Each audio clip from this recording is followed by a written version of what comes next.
we want to get immigration done. We would all go in favor of an immigration moratorium. How many votes? So let's set the filibuster, nuking the filibuster aside. Let's assume that we can do that. Let's assume we get 50 plus 1. What happens next? How many U.S. senators would vote for an immigration moratorium right now, as it stands? I don't think there's any chance it would pass. But no, I think our people need to see this. How many? Do you think we get 10?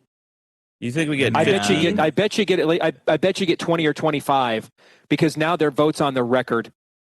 And you have to understand the way the Republican Party establishment works is an incumbency protection racket, right? So they don't want a lot of these things to even come up for a vote, because they don't want the base to know just truly how weak a lot of the people they're voting for really are.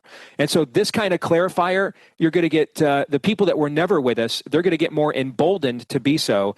Then you're going to get some squishy people who don't want to be known that they're on the wrong side of history here, that would like to keep collecting those pension points there in Washington, D.C. So I would guess we'd probably get half the Republican senators to vote for it. It's even more treacherous than that, Steve, because think of what happened with Obamacare, for example, where the Republicans would endlessly hold those symbolic votes to repeal and replace Obamacare because they knew it was not going to pass.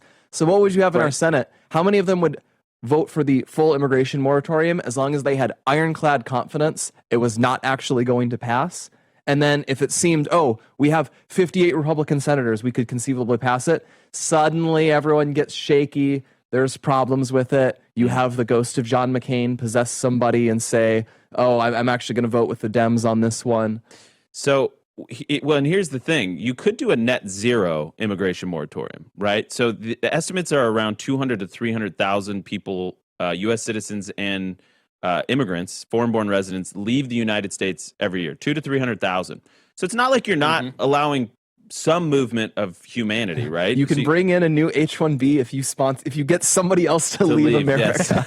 Yes. And you have to pay $150,000. I'm just picturing like a tech company, maybe Microsoft or something, and they find refugees and they just say, we'll pay you $50,000 to leave. We'll resettle you in this colony in a cheap country like Panama or something. Not a terrible Have a nice idea. little Microsoft town. Guys, Trump can stand up they're like the dumping Joker. people there so they can bring in tech workers.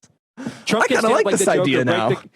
He can stand up like the Joker, break the cue stick in half, and say, "We're going to have tryouts." All right. And so you've got to get somebody to leave before you can come in. And we'll do it in an octagon. So peaceful. It's at the loving. White House.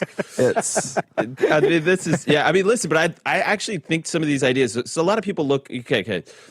Trump gold card, right? The Trump card or whatever, $5 million. People, and I posted something on X, and people were like, something about how, a piece of paper doesn't make you an American. And they're like, yeah, we agree. What about the Trump card? It's like, okay, we have to have some pragmatism in here. We have to look, right. For example, I'm against H-1Bs, but I'm pro genius visas. Yeah, so why can't we have more geniuses moving? At this point, I often just look at what China does, because they're just a country that doesn't hate themselves, even if they're ideologically very different. And China has immigrants. They just have very few. They find a world-class expert in something, and they say, come here, we'll pay you $1 million a year, $2 million a year, and you have to teach these native Chinese everything you know. Yeah. Imagine that. Steve, if you look at the H-1B program, guys, right now, there's about as many H-1B visas in America as there are college-educated people in the unemployment line. And so we keep being told that Americans cannot do these jobs. So let me repeat that. There's about as many college-degreed people in the unemployment line in America right now as we have H-1B visas. I mean, if we're graduating from college and you cannot even do baseline H-1B visa work, then I think we should seriously consider why we even have colleges and universities in the first place. What are they, other than learning how to become a gay race communist, what are they doing there? Well, it kind of, I hate to, I mean, that's a funny line, and I want to enjoy the moment. But it for some reason, it made me think of poor Ella Cook at Brown University. The radical environment that she was living around, and we're waiting on confirmation that she was indeed targeted. But I'm going to be honest, like it's hitting me like, the story didn't hit me as hard at first. I felt sad and sympathy, and I said a prayer for her and her family. But as the days go on and I sit with this, it's hitting me hard. I'm having, it's hitting closer to home, because I think what happened to Charlie, and it just is breaking my heart. And these universities, they get a lot of federal funding, they get a lot of they propped up, and you're indoctrinating your children. You're playing Russian roulette with their values.